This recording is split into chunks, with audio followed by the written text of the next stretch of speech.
resuming recording. Okay, that's great. So basically, welcome, to UK Versity.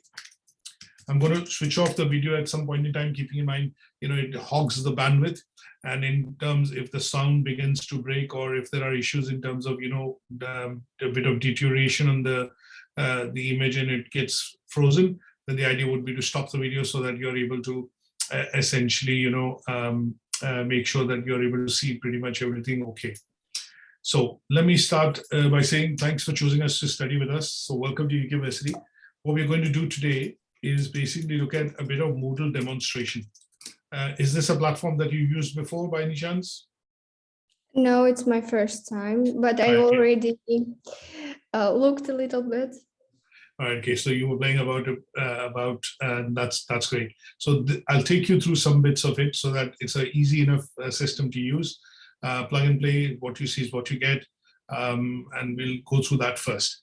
Then what we're going to do is do a bit of a course overview. I'm going to take you through briefly the outline of the course, the units that you need to cover, how would the course be delivered, how the assessment is done, how the feedback is provided on your assignments. So there are no exams on this particular course, for one. So you don't need to be scared or worried that I need to pass any exams. All of it is going to be assessment based, and the assessment is predominantly going to be done through the assignments.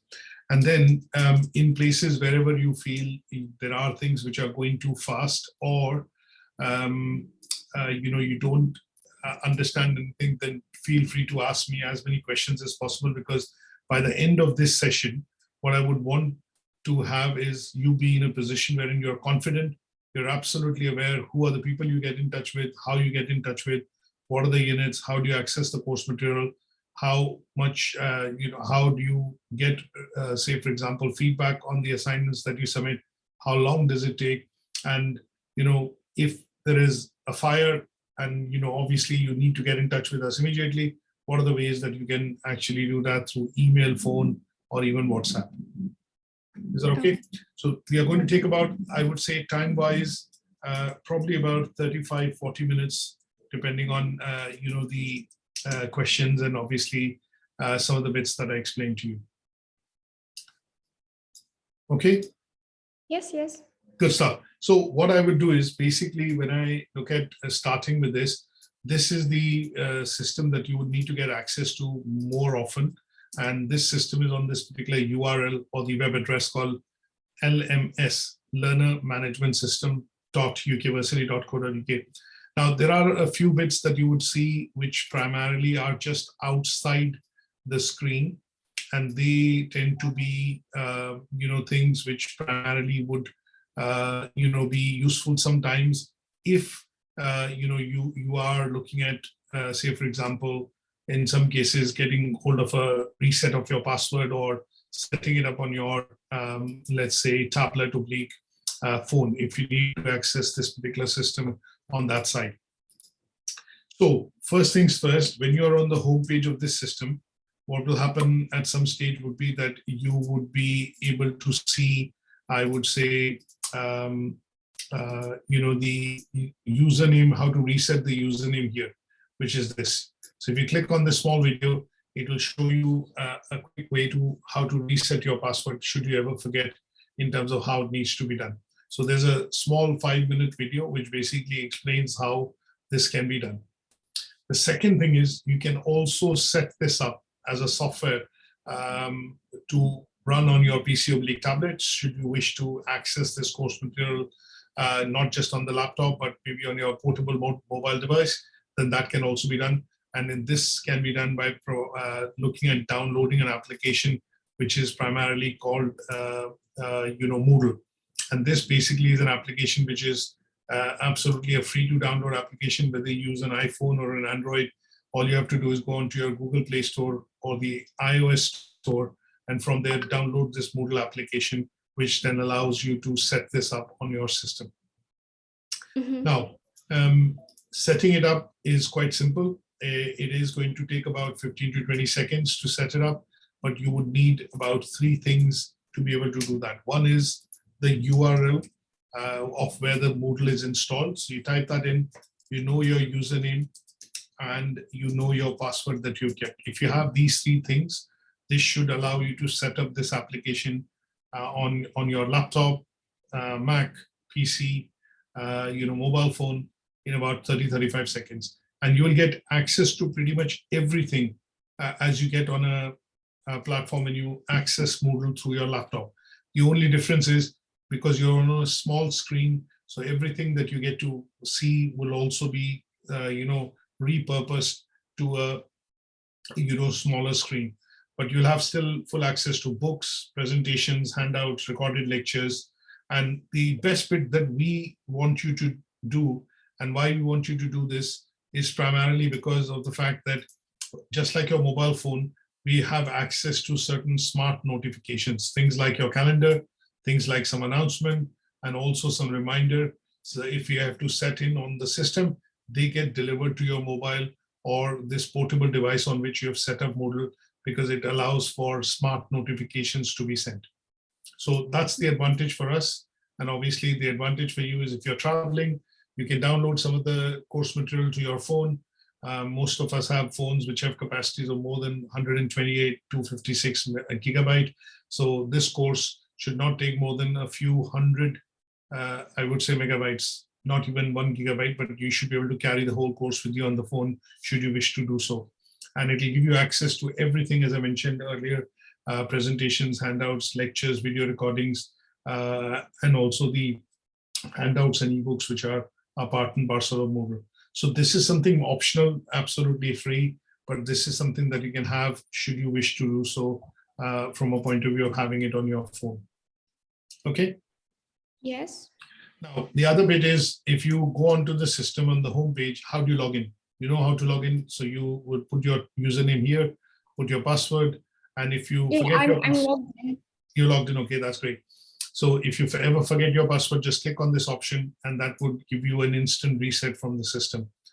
Now, today, for the purposes of giving you a demonstration, I'm going to log in as the administrator. So when I've logged in, obviously it gives you my dashboard or the administrator dashboard.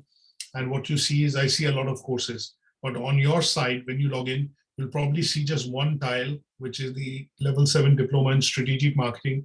And that would be visible to you on your dashboard. Now, let me just quickly go in and enroll you into the course just to check if you're enrolled or not.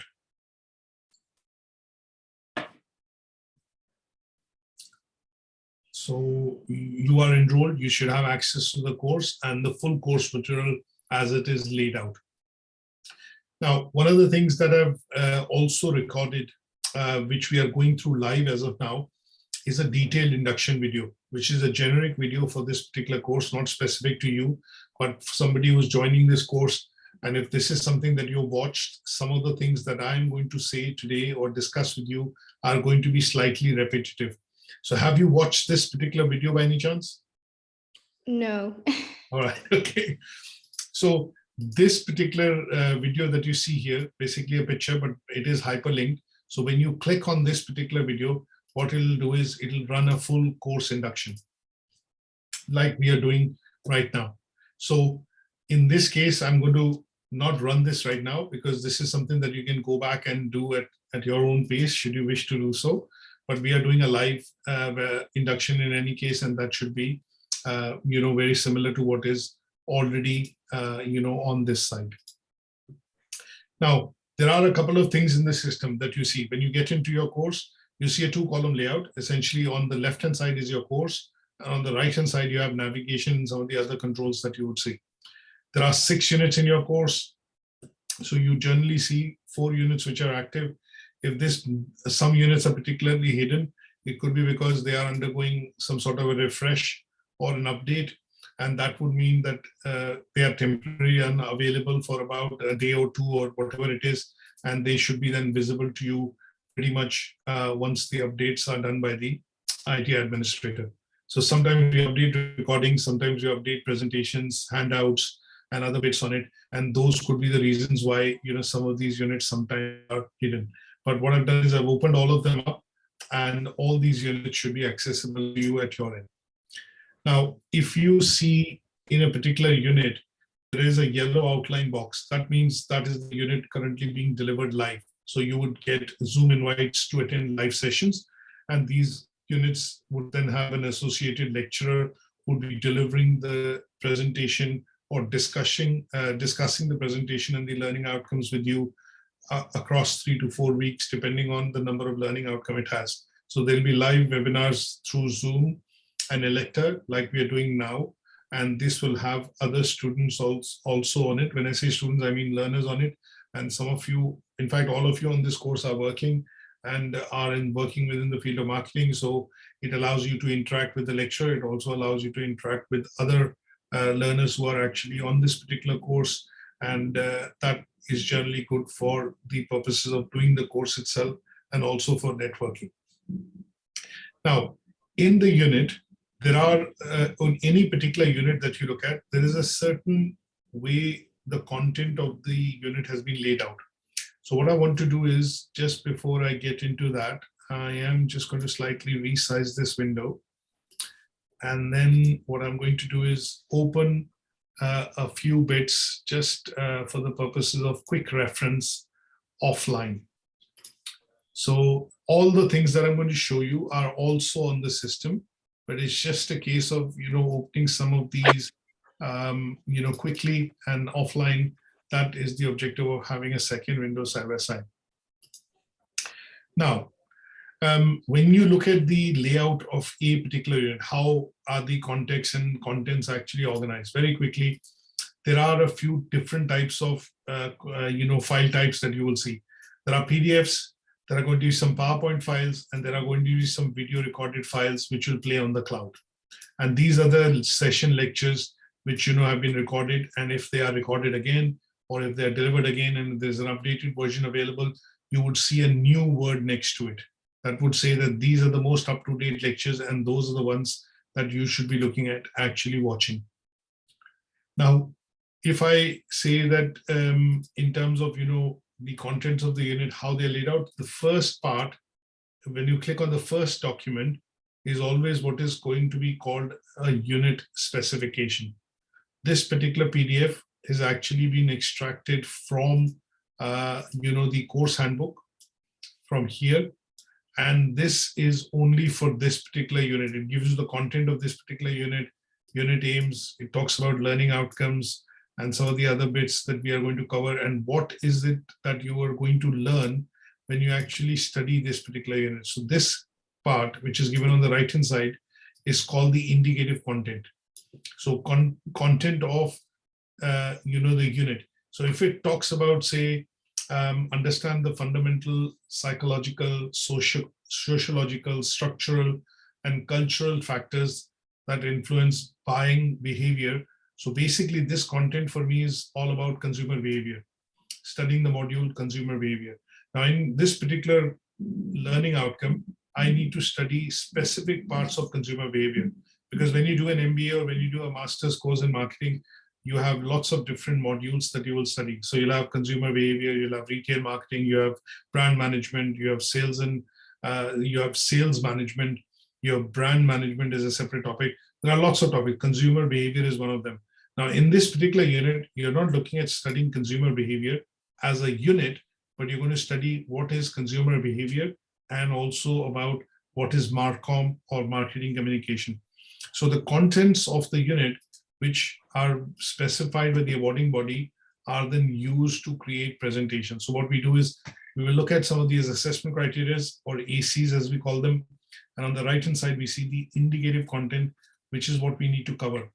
And I will relate this to you in a second, that it talks about concepts of consumer behavior, customer need, desires, motivation, and things like that. So if I now open, for example, a presentation which talks about consumer behavior, and that is what you're going to access, in the course, then there are going to be what you call presentations that you will see, which are broken down into what are called learning outcomes, or LOs. So if I look at showing you this for a minute here, what you're going to see is that this presentation has this particular learning outcome coming here, some of the bits, because this is the first one. So LO1, or the first learning outcome, will always have a unit introduction, some aims, some other bits which are given, talks about the indicative content, which is given here. So all this is to be covered in the first learning outcome across these tasks. And that is what is given here.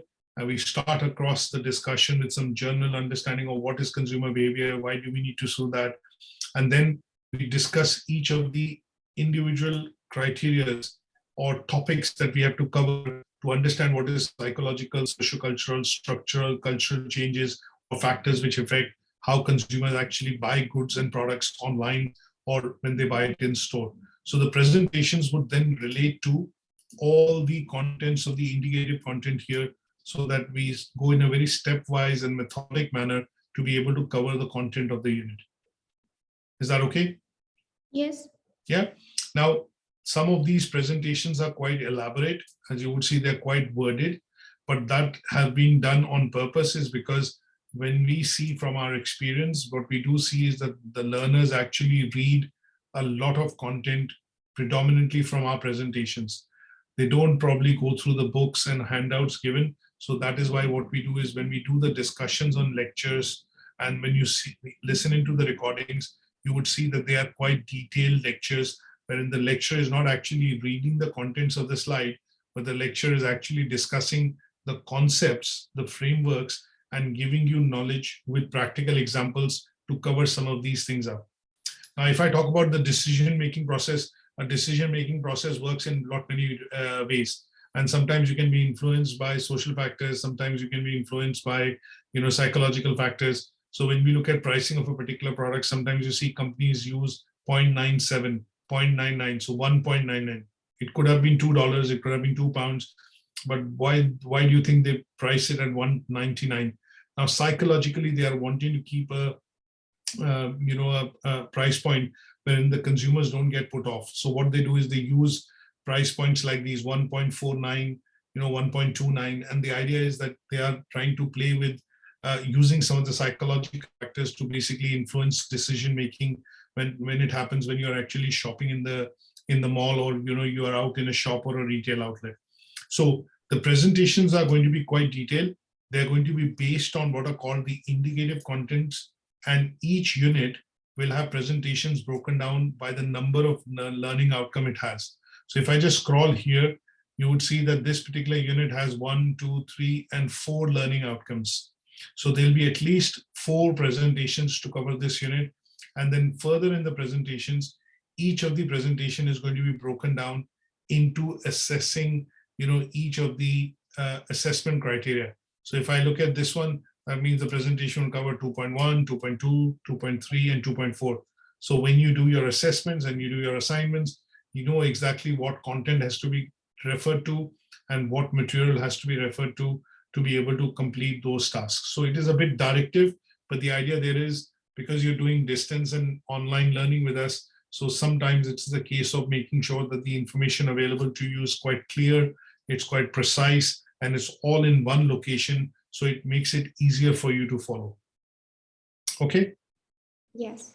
Now, the second document that you see is again a PDF document, and this ends with AB. AB stands for assignment brief. So when you look at terminologies, if I say A and if I say B, that means it will refer to the assignment brief, which you have to attempt at the end of the unit, after completing the unit. US stands for unit specification or unit specs, which have been given by the awarding body for us to be able to cover the contents of the unit. Now, this assignment brief is nothing different from what you see here.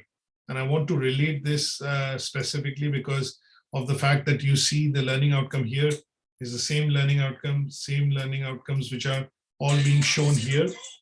And as you would see is that in this case, these assessment criteria which are to be addressed are exactly the same which are showing here.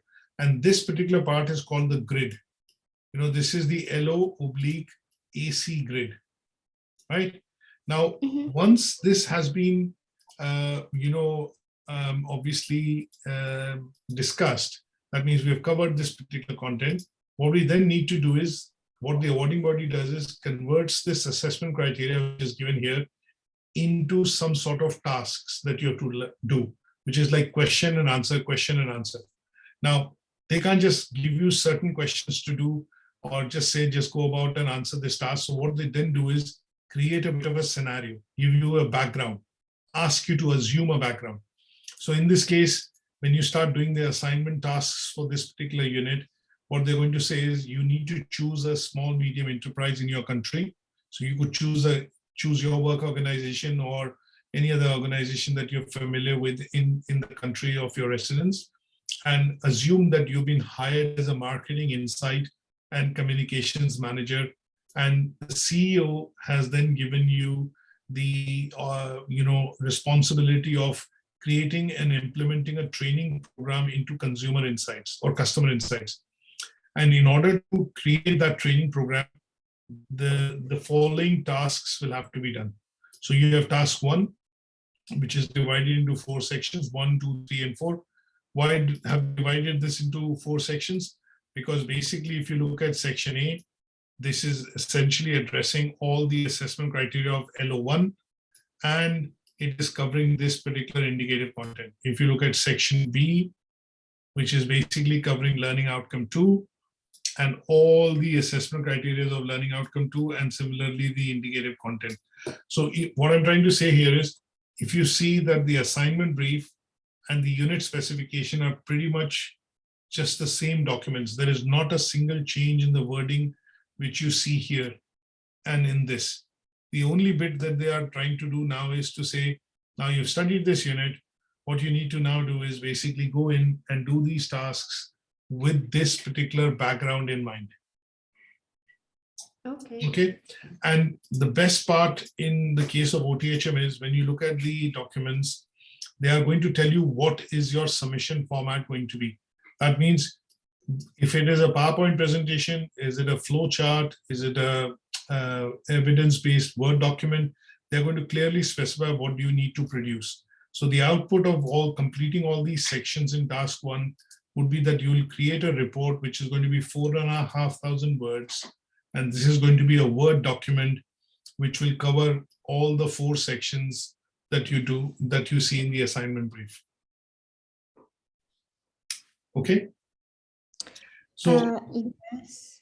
This is just for you to understand right now that this is how an assignment brief looks like. This is what the assignment brief consists of. It is no different from the unit specification.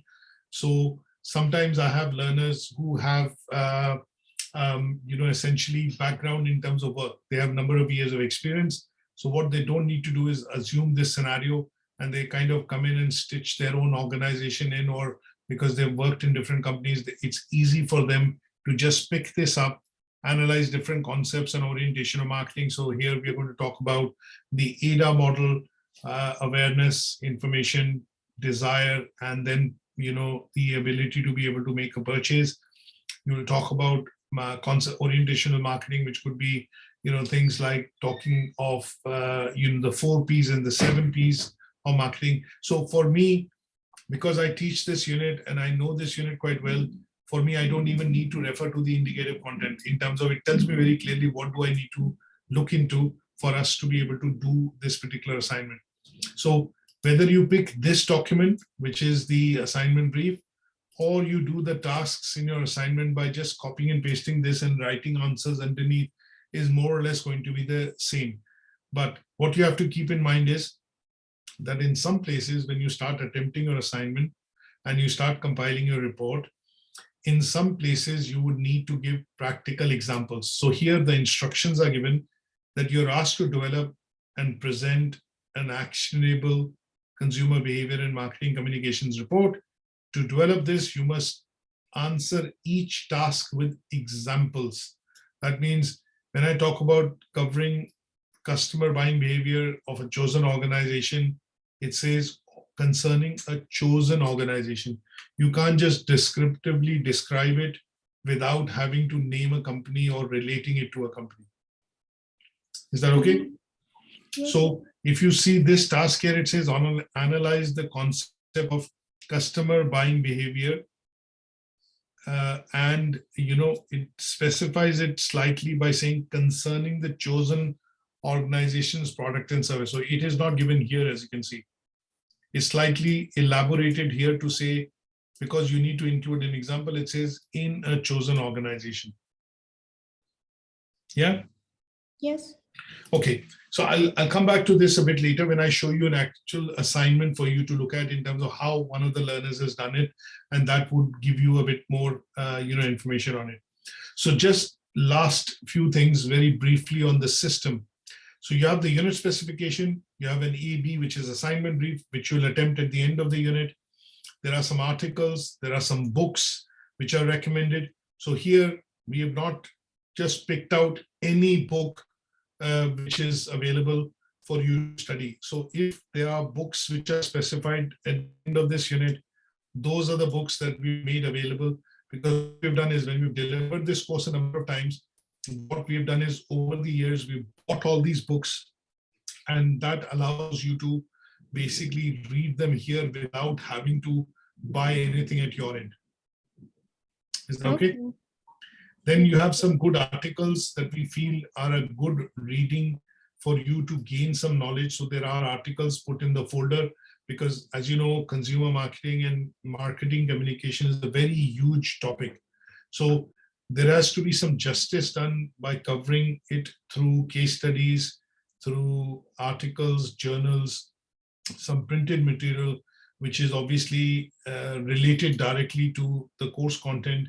And those all have been made available, in this particular folder. Now, these are optional to read because of the fact that some of these are quite detailed, and they would relate to, some parts of the indicative content which is given here. But the idea is we made the unit and its learning quite comprehensive, so that at any given stage, you do not need to go into Google and start Googling up to, look at finding the course material or articles, and then, basically feel that, okay, I'm getting nowhere. I have no enough material to read, or it's not directly related to the course. So what we've done is carefully picked them up over the years, and these are the ones, this material is the one that we keep revising in order to ensure that they are relevant to time. So you're not going to find something which is like 2010 or 2003, because in this area, in this marketing field, as you're already there, you would know that things are changing on a 6-monthly, yearly basis. So you can't talk about things which are 10 years old or 20 years old and things like that. So these are articles that we have created and obviously downloaded and also bought to ensure that there is enough reading and enough knowledge that you can gain, which is related to the subject matter of the unit. Okay. Yes. Now, after the unit specification, assignment brief, and the articles in the books, you would have your presentations followed by recording of the lectures, presentation, recording of the lecture.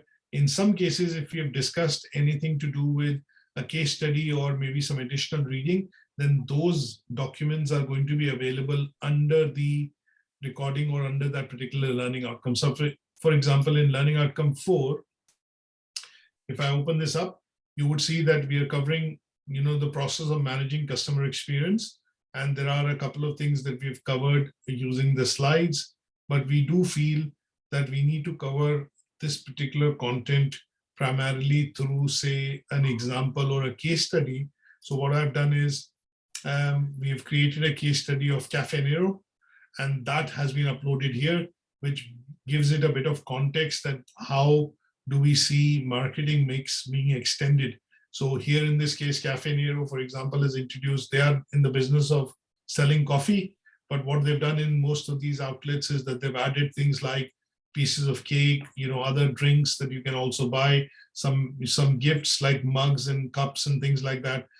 Or, there are some seasonal items which are also available, which go well with coffee. So what they've done is they've extended their marketing mix, and obviously that has been discussed using a case study. So there is going to be some reference of this within the presentation and the discussion which has been done. And towards the end, what we also do is, like I've given you a bit of a background into the assignment and how it needs to be done. But towards the end, what we also do is we do a very detailed discussion on the full assignment brief as a full session.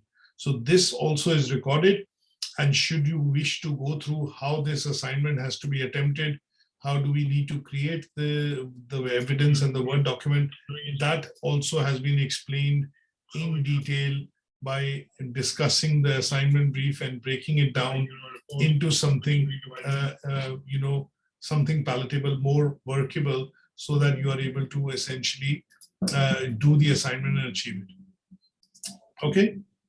Yes. Any questions on this so far? No. Okay. Everything is clear. Good stuff. So towards the end, what we've also done is in each of the unit, you will see a document which will end with a word or start with a word which will say sample.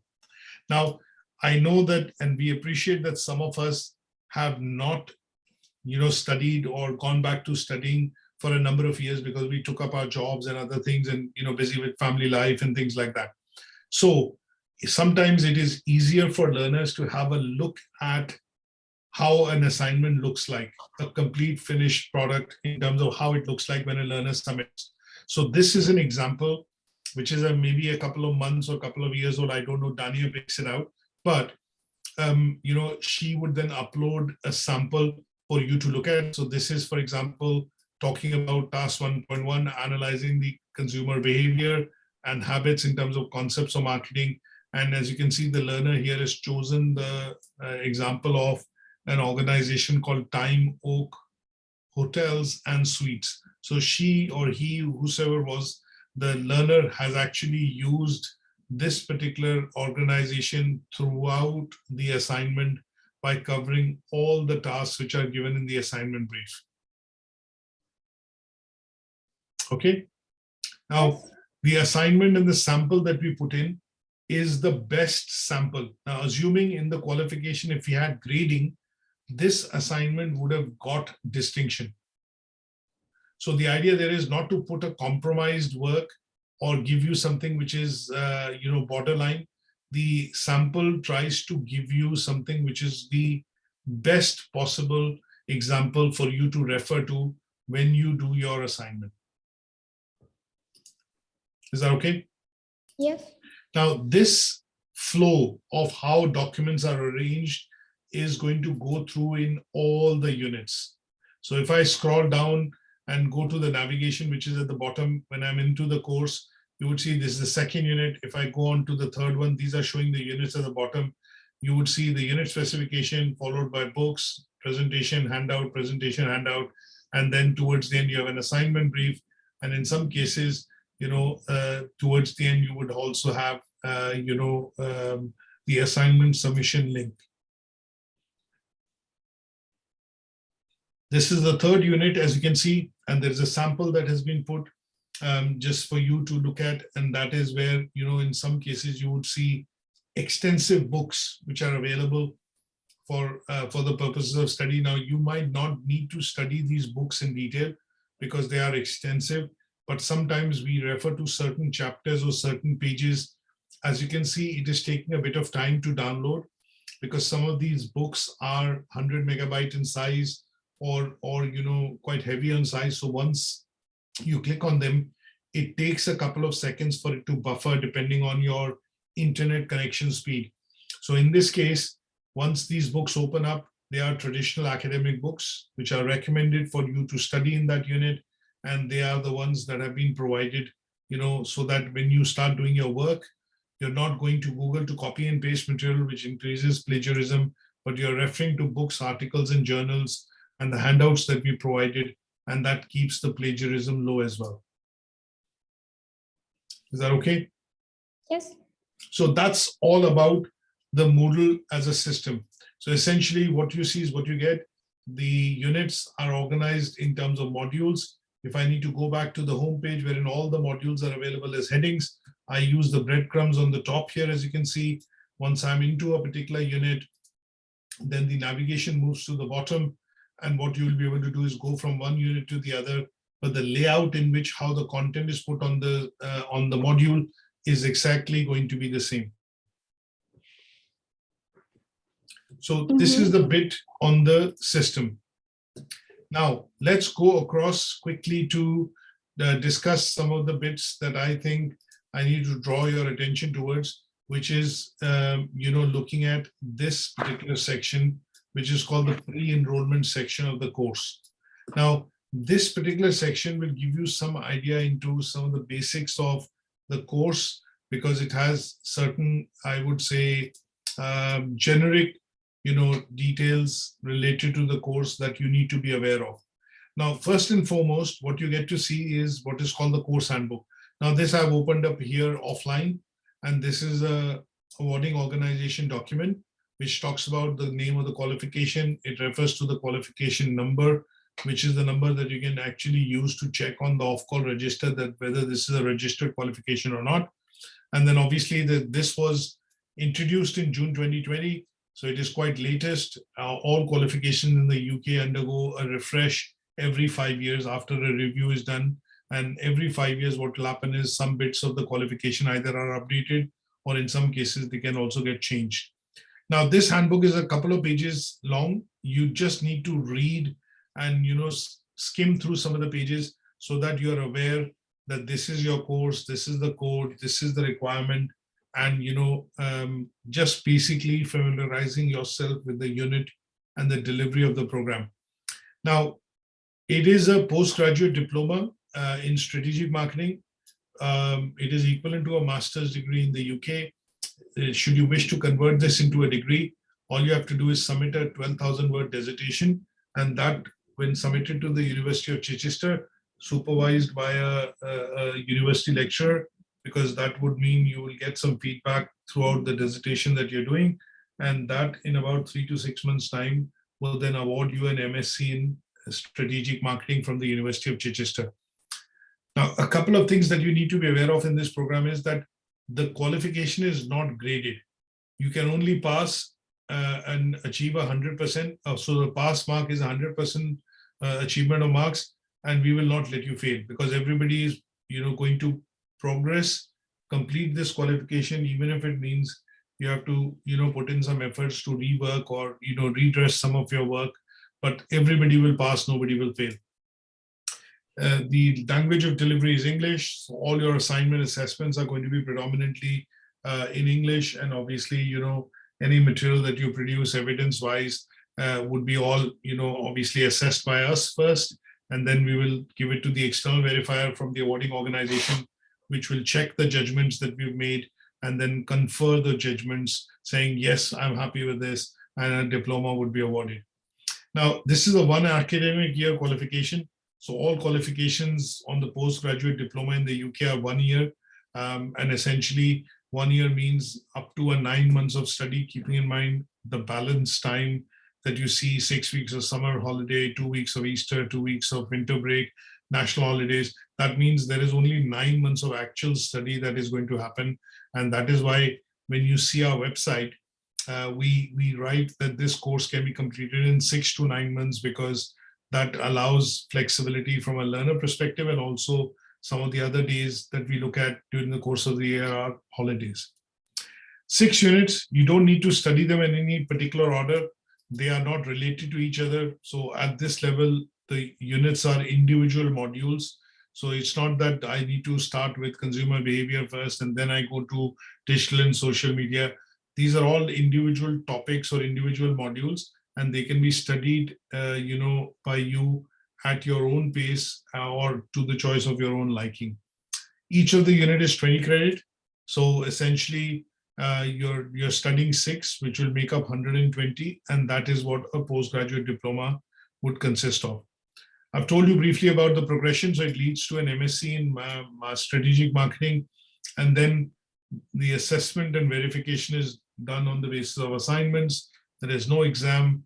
And then one other thing which is important here would be, if you have done any trainings or any such trainings which have happened within the place of work, and these trainings have been related to some areas of the unit, then what you can do is, if you have a certification which has been issued by the employer, by the training provider, then you can forward it to us, and what we are going to do is use that certification to try and see if there is any exemption that you can get, which means you'll have to do a little bit less work.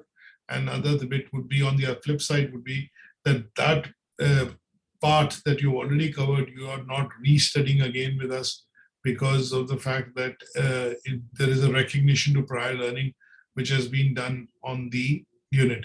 So that can be only confirmed if we look at getting a copy of your training certification and some part of the content which has been taught, then we'll map it out and see if there are any exemptions possible.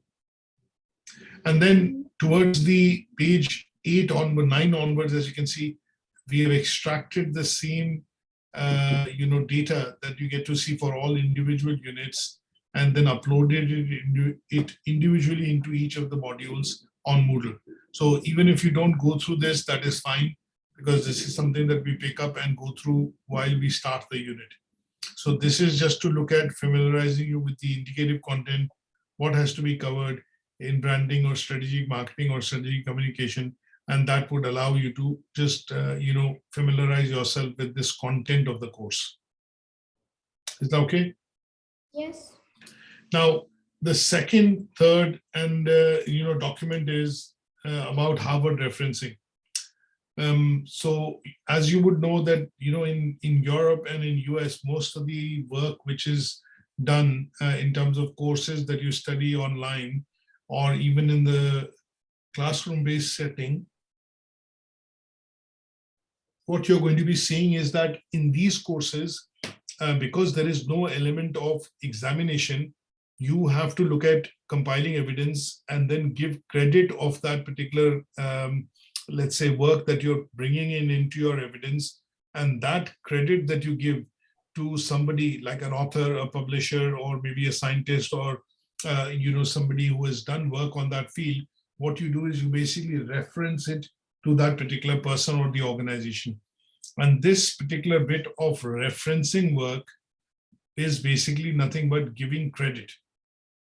Now, just to give you an example, if I talk about 4 P's of marketing, price, place, product, promotion, or price, place, product, let's say physical evidence, or talk about people.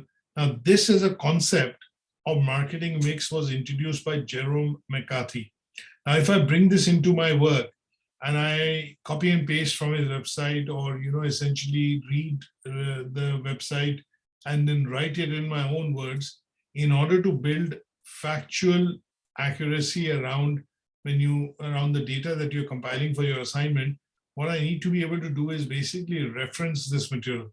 So referencing the material gives credibility. Referencing the material creates factual data, and referring the material, referring and doing referencing for that material allows the work to be checked, cross-checked, because it is a fact that you're stating, or it is something which is already out there in the public domain that you're using. But because you're using it as it is to bring into your work, that is where the process of referencing comes in. Now, there are lots of referencing systems which are used across the world, but in the UK, we use Harvard referencing. So that is why a presentation on Harvard referencing, and referencing can be done in a couple of ways. You bring data into your assignment, your Word document from documents, from books, from articles, journals, which is electronic published material.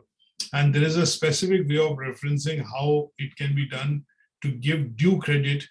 And basically it's the process of giving credit to a particular author or a framework, or, say a website, or in some cases, individuals which have created that as a data. Example, theory of relativity, which was proposed by Einstein. If we talk about the 3 laws of Newton, if I talk about the 3 laws of Newton, I can actually read the 3 laws of Newton and then write it in my own words. The first law of Newton says this, the second law of the Newton says this, and the third law of the Newton equal and opposite reaction says this. Now, in order for me to read it as a lecturer, what we want to see is how much of this is factual, how much of this is written or taken from the original text. And whenever you take that material like that, there are 2 ways of doing it. One is direct quotations. That means without altering the meaning of the text that you picked and the order in which it is presented, you are going to include that into inverted commas, and that are called direct quotes. These are generally used to build references, build arguments, and then you reference it to ensure that the work that you're presenting is accurate, is factual, and is related to the task that you're presenting. Then there is a second way of doing it, which is paraphrasing. That means in this case, what you do is you read something and you write it in your own words without altering the meaning of the original text. So if I have to write something, in my document or in my task, and I need to say that this and this was introduced by so-and-so, then I can do this as a direct code because there's not much I can change or the meaning. But in certain cases, if I say I need to refer to definition of marketing, now definition of marketing can be coming from AMA, which is American Marketing Association, or CMI, which is Chartered Institute of Marketing in the UK, and they will have slightly different definitions. And if I have to pick this up to build arguments in my, assignment, if I pick it up as it is from a location and use it, then I have to include it in inverted commas and then give reference. And how do you give that? This has been explained in this presentation. So what happens is when you write something and you have to give a reference, you use the author's name and his initial and the year in which it was published or in the year in which it was created. And that is what is called referencing. So there is a way for you to look at how referencing can be done. And I will briefly explain it to you if that's okay. Yeah? Yeah. Okay, so how do you do referencing? If you look at a Word document, on the Word document, what I would do is I click on references. And in references, what I would do is once it opens up, I am going to choose the Harvard referencing system. There are lots of it, different types across the globe. So I choose Harvard Anglia, and then I would insert a citation. Now, let's look at a practical example of how I do it. So what is consumer behavior?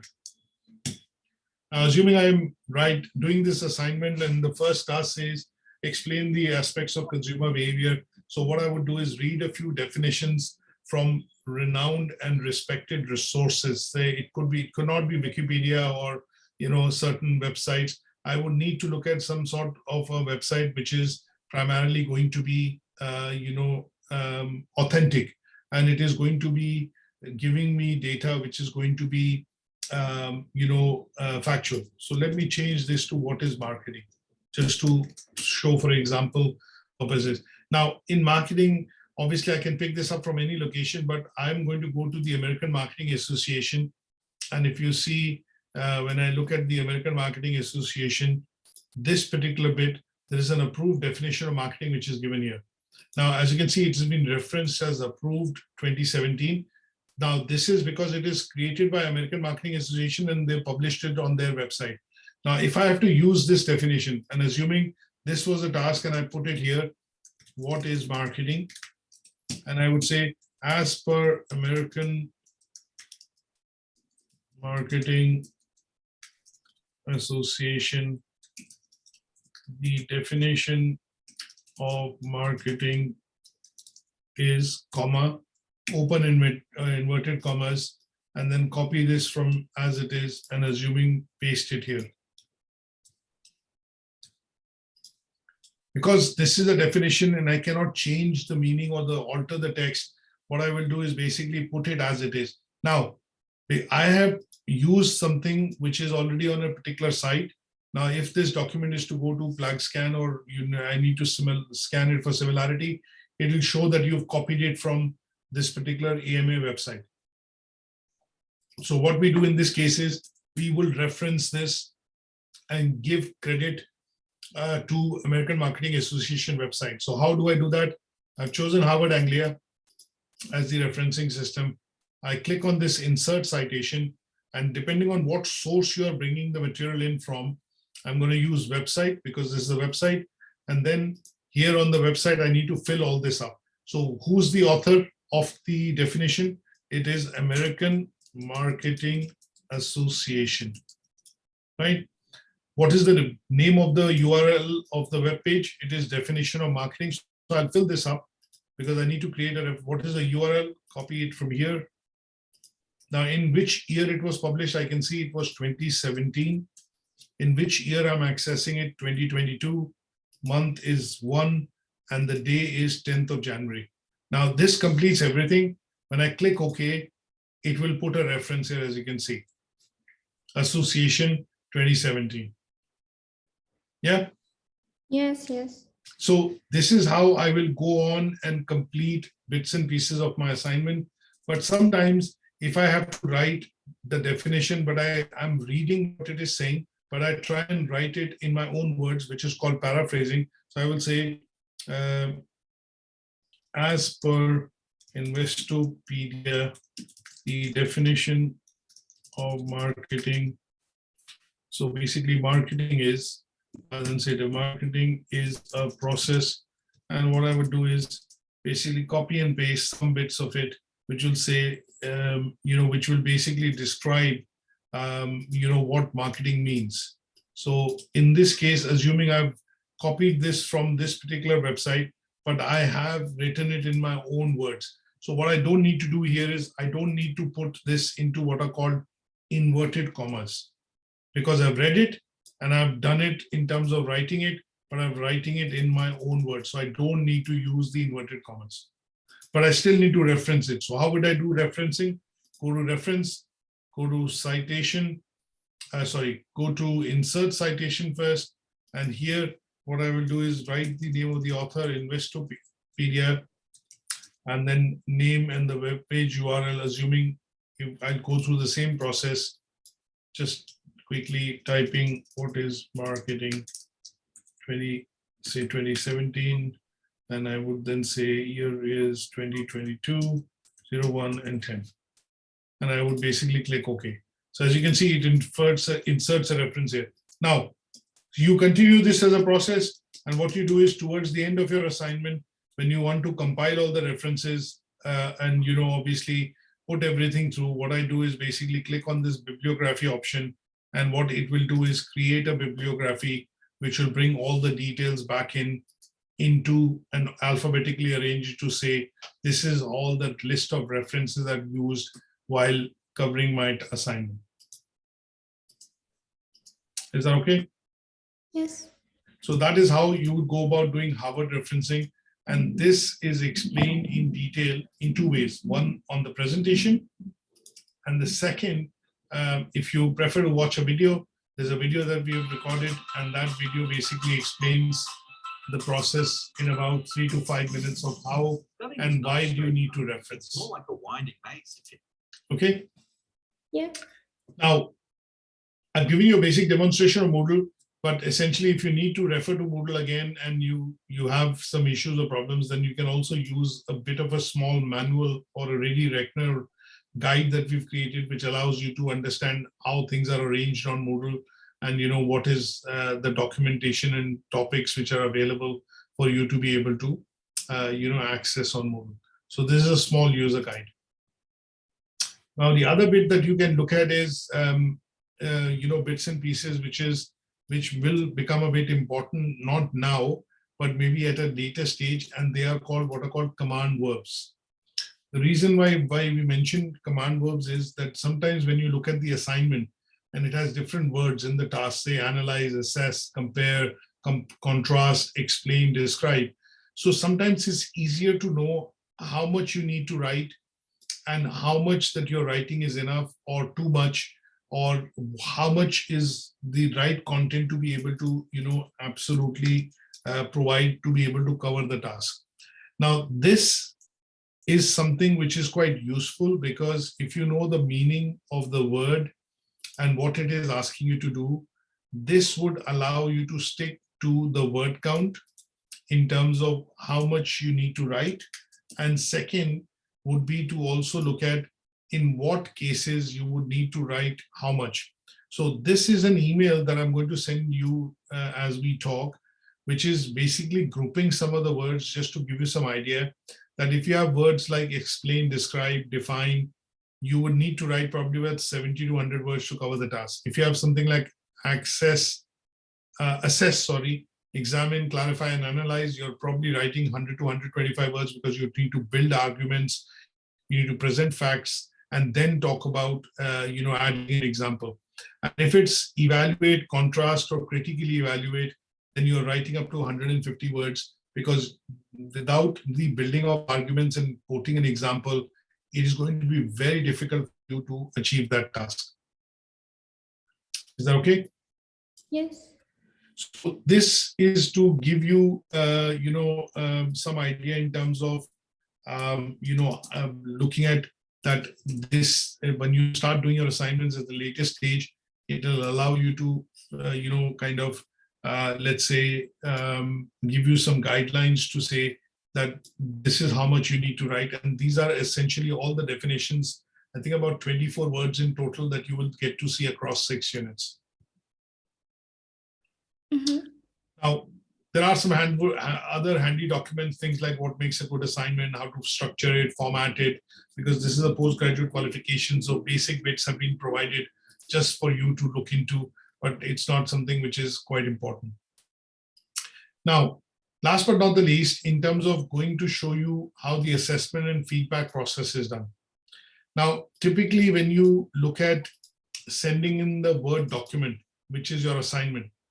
Now, assuming this was one assignment which had come in to us when you had finished your unit, first unit, and what you've done is you've sent the assignment in to us. What will happen is the Word document, when it comes into us, we do a bit of scan on plagiarism just to check if the similarity is less than 20%. And then the lecturer would mark the assignment. So assuming this is a task, we will do some commenting here to say whether the work is achieved, this particular evidence that you presented has achieved the task or not. And in some cases, give you detailed feedback to say, okay, you need to add, you need to change this because this is not sufficient to achieve that particular criteria.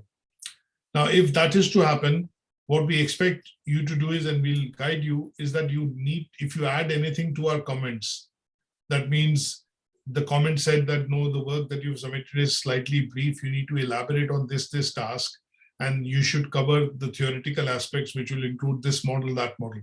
So the feedback is going to be slightly directive.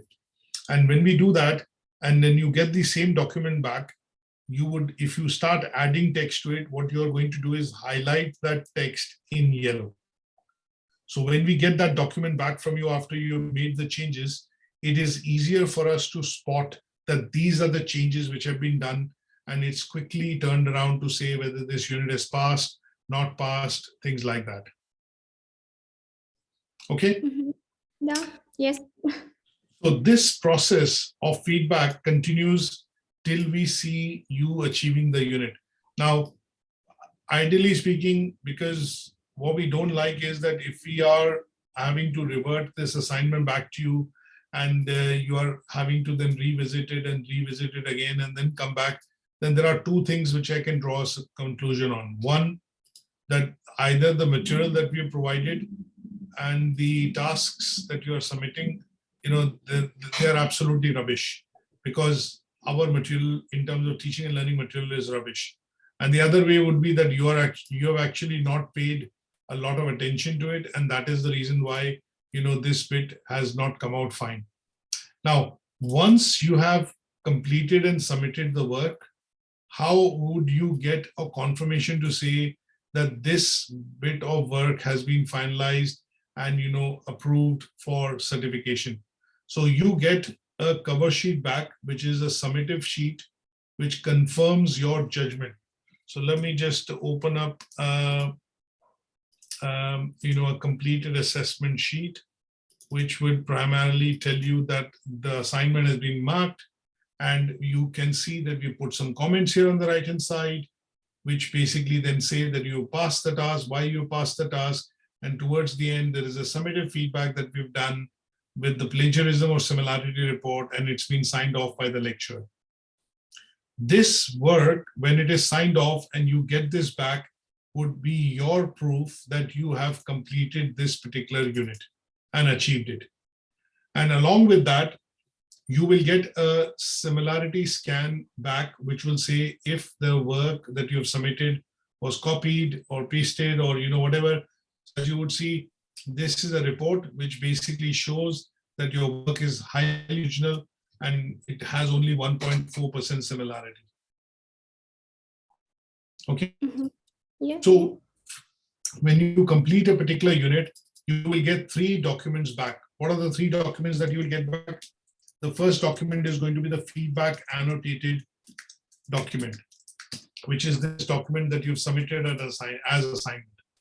Okay, there are comments which are on the right hand side, which will clearly check your assignment, and the lecturer checks it, and then the quality manager checks it. The second thing that you'll get back is a flag scan report, which is a similarity report. And the third is a summative feedback, which is confirming the achievement of the unit. Okay. Yes. Now, similarly, this process will repeat 6 times. And once you have completed all the 6 units, what was then going to happen is you're going to be awarded your certificate. And that certificate would look like this.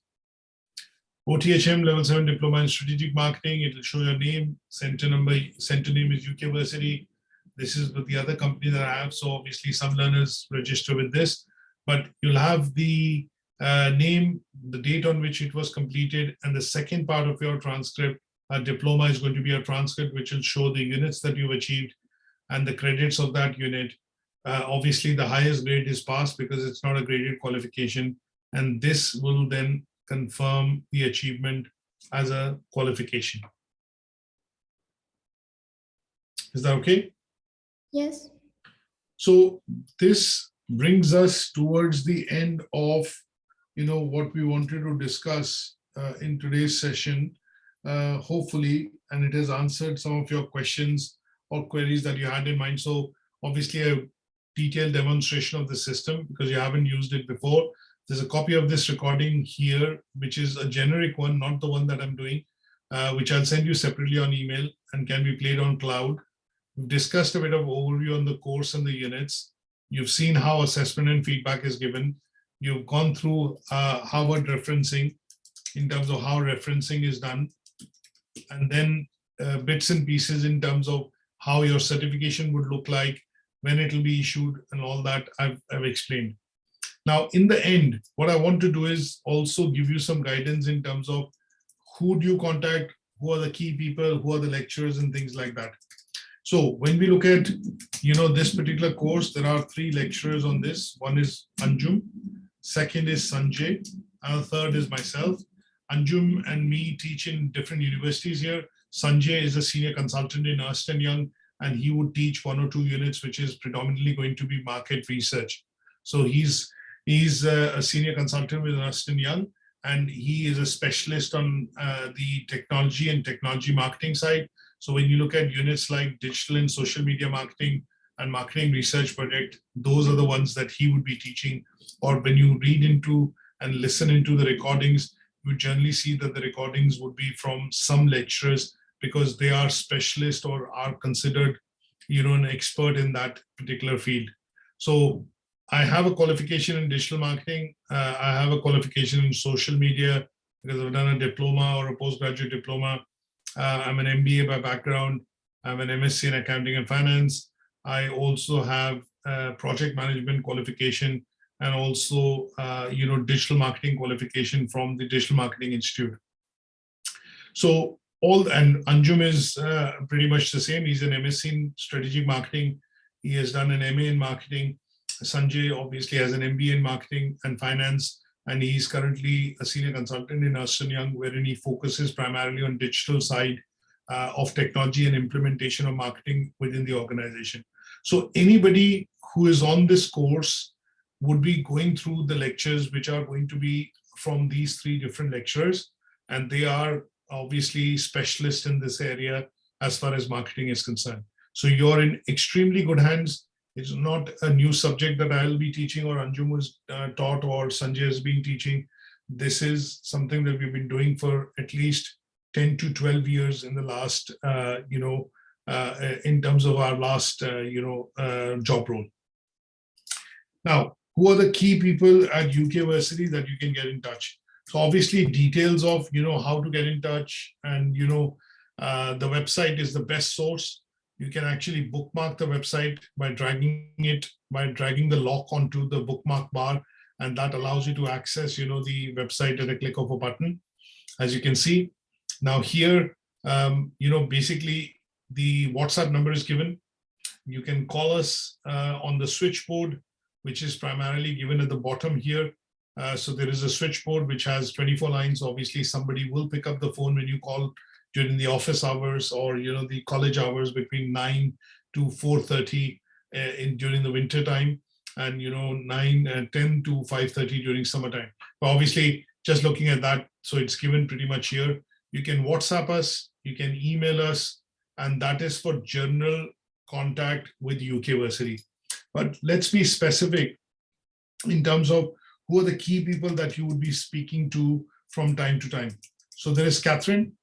Now, if you want to see some of us in terms of lecturers, obviously you can go through some of the lecturer profiles, what they do, how they teach, but you can also see the operations team, which is pretty much the backbone here. And they are people in the college which are in the administration. So obviously Amrita is the registrar. She is basically responsible for your registration, your assessment coordination, and finally your certification. Catherine is the course coordinator. She basically looks after any coordination which requires work between the lecturer and the student. So if you come back tomorrow and say to Catherine that, Catherine, I've gone through the unit 1 and the lectures and the presentation, I have certain queries, I would like you to arrange a tutorial. So what you will do is basically Catherine can be reached on 2 emails. So let me just rewind. If you need to reach anybody in UK Versity, it's always the first name followed by ukversity.co.uk. So if you need to write to me, Sanjay, Catherine, Amrita, Aman, Victor, anybody that you need to write, you'll be able to just write by choosing the first name followed by UK Versity, and the email will go to them. That's how our emails are.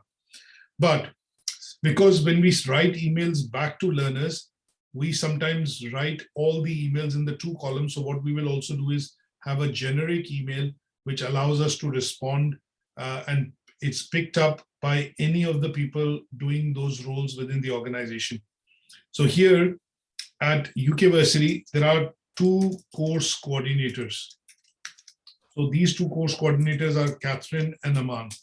Now, if you need to write to both of them, rather than writing separately, what you will be basically able to do is use this email, coordinator@ukversity.co.uk, and that email will either be picked up by Catherine or Aman. And if you're specific with your query related to a tutorial, a session that you want to hold, you want to get hold of a tutor, then you need to get hold of them, and they will be able to then do that matchmaking to say, okay, you are available at Friday between 2 to 6, and then somebody from this side, which is teaching that unit and can address your query, will then be put on by them to do a tutorial. Is that okay? Yes. Now, there is an administrator, which is general, administrators, like, for example, and that is Dania. Assuming you decide that I want to see a sample assignment, or I want a copy of the recording, or I can't find something, then in those cases, what you're going to do is write an email to Dania, and she is available on learner work at ukversity.co.uk. You can also write to Dania, but obviously the generic emails are the emails that we pick up more often, because these are all what are called monitored mailboxes. So if you send an email, you'll get a response in maximum 2 to 3 hours. It won't be a case that you send an email today and you're waiting 2 days to get the response. Is that okay? Yes, yes. And then last but not the least, obviously you will probably not get an email from finance because the fees has been fully paid.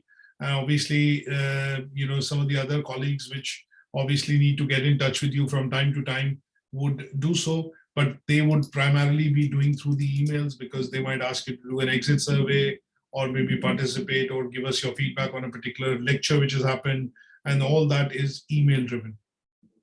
Okay, and some of these emails come from web@ukversity.co.uk, and just making sure that you add it to your safe sender list. It is not a spam, and we normally don't send too many emails out. Emails that we send out are very much related to your coursework or your area of study, and the idea is to send less and less email as we get bombarded with a lot of emails otherwise on a daily basis. Is that okay? Yes. Good stuff. Any questions at your end? No, everything was very, very clear. Thank you. Good stuff. So I'm quite glad that, obviously this has, allowed you to basically, go through some bits that I want to share. And I hope now you're going to be very confident with regards to how you need to go about studying the course. So I would suggest two things to begin with. One would be to primarily look at some of the bits that I've taken you on the pre-enrollment section, so that you are a bit more comfortable. Just flick through some of the documents, go through them just to make sure that you are aware of them and they are available. Some of these emails that you will get to see, you will get them from some of these colleagues. They will be in regular touch with you every fortnight, because we would want to keep a tab on in terms of how your progress is, how your course is going, and are you generally, progressing or making progress. If you get stuck anywhere, obviously you can request for tutorials, and these tutorials can be done Monday to Sunday. They can be done from 10 a.m. till about 7:30, 8 p.m. in the evening in the UK time. And we try and accommodate all requests, because the idea is we want to make sure that the learners are able to go through the qualification and achieve it, rather than do the qualification and get frustrated saying that this is not there, that is not there.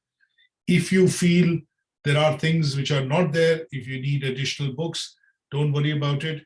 You just all you have to do is drop an email to, so one of the other emails that you could probably do, and if you're not sure that this is something that, you need something on, then what you can do is drop it to admin, and this is picked up by Victor, and he's the IT administrator. Now we've got over 5,000 books. For every course, we have all the books, unless it's out of market or it's not available. So if you feel that you need any resource, any book, any article, any journal, just drop in an email to Victor. He'll pick it out from the repository and make sure it's uploaded onto Moodle, and you should have access within the hour of you sending the email. Okay. Is that okay? So we have no shortage of resources. Sometimes it's a case of, how much you want to study, how detailed you want to study, and, depending on what are the resources you want to go through when you are studying.